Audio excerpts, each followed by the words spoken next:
מצפים לילד ראשון, כך תחסכו מאות שקלים. אז ככל שמתקרב מועד הלידה, תכנונים של מה לקנות לתינוק הולכים וצוברים תאוצה.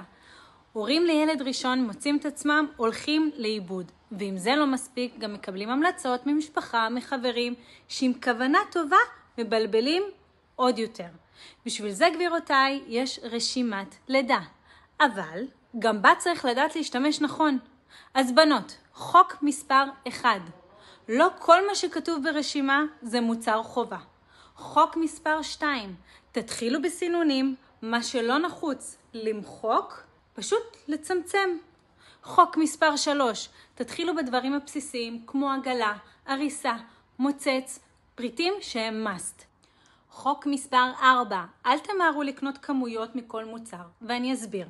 לדוגמה, אל תקנו 5 סוגים של מוצצים, כי לא בטוח שהתינוק שלך יתחבר, וזה, גבירותיי, בזבוז כסף.